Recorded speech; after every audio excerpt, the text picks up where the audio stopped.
Et justement, pour une communication supplémentaire sur ce document final, nous avons un invité ce soir. Il s'agit du coordinateur de la commission de finalisation du projet de constitution. Il s'agit du professeur Fousseni Samaké. Bonsoir, professeur. Bonsoir, madame. Tout d'abord, parlez-nous un peu de la mission et de la composition de cette commission. Merci beaucoup, madame. Bonsoir, mesdames et messieurs. La commission de finalisation a pris le relais de la commission de rédaction. La commission de rédaction qui a commencé ses travaux en juillet dernier a remis un avant-projet de constitution au président de la transition et pour parachever en fait le processus d'élaboration de la nouvelle constitution, il a été mis en place donc cette commission de finalisation.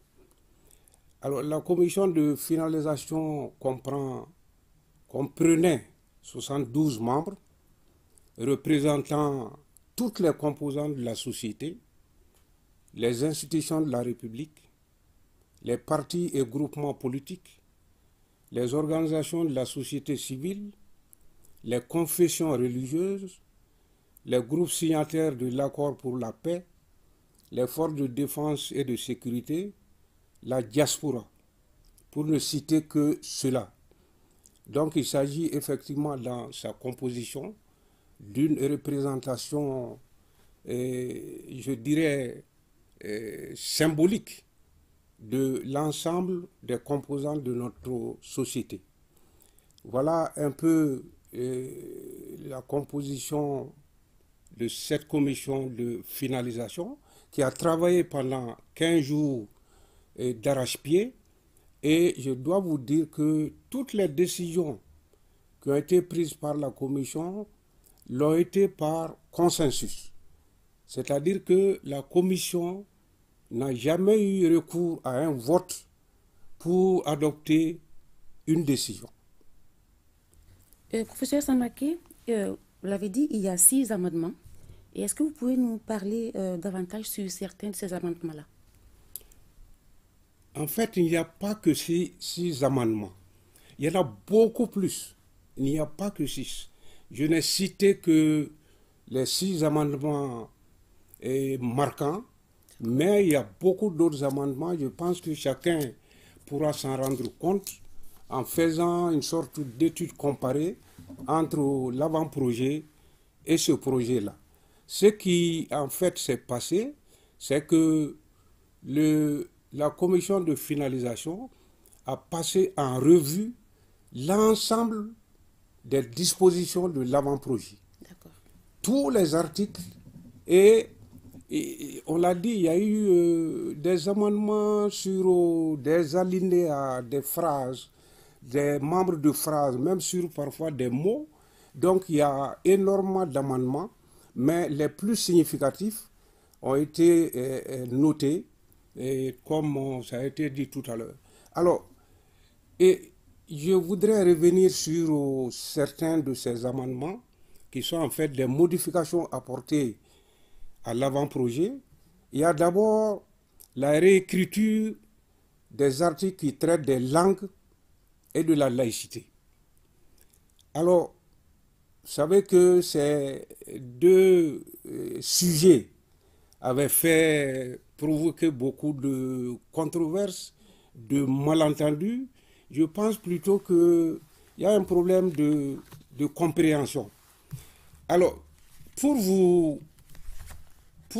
vraiment que les gens sachent ce qui a changé, sur les langues, le nouvel article est ainsi libellé. C'est l'article 31 toujours. Sur les langues nationales sont les langues officielles du Mali.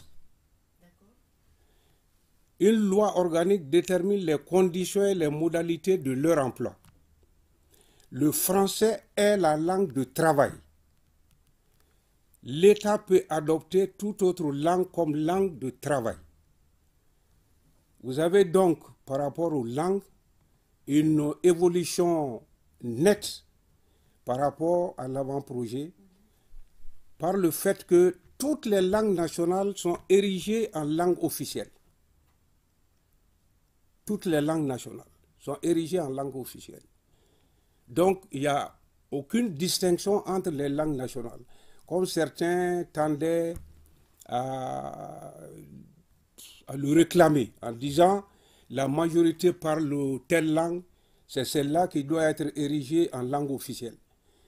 Dans notre pays, il y a le multilinguisme ou le plurilinguisme. Toutes les langues ont un statut égal. C'est ce qui est consacré. Donc, toutes les langues nationales sont les langues officielles du Mali. Et le français est la langue de travail. Ça, c'est l'article 31. Donc, ça consacre une évolution nette quant à cette problématique des langues nationales et des langues étrangères utilisées dans notre pays. Sur la laïcité, l'article 32, toujours, la nouvelle formulation est la suivante. La laïcité ne s'oppose pas à la religion et aux croyances. Elle a pour objectif de promouvoir et conforter le vivre ensemble fondé sur la tolérance, le dialogue et la compréhension mutuelle. L'État garantit le respect de toutes les religions, des croyances, la liberté de conscience et le libre exercice des cultes dans le respect de la loi. Donc il est clairement affirmé dans cet article, la laïcité ne s'oppose pas à la religion et aux croyances. Je crois que sur ce sujet, madame, il est souhaitable que nous ayons raison garder. Pourquoi? Après l'apparition de l'avant-projet, on a eu le sentiment que les gens découvraient que c'est la première fois que la laïcité était introduite dans la constitution de notre pays. Mais non, non, je pense qu'il y a un malentendu. Depuis que le Mali est Mali, la République est déclarée laïque. Depuis que le Mali est Mali, c'est une république laïque. L'article 1er de la Constitution de 60 dit ceci, la République du Mali est indivisible, démocratique, laïque et sociale. Article 1er de la première Constitution du Mali indépendant.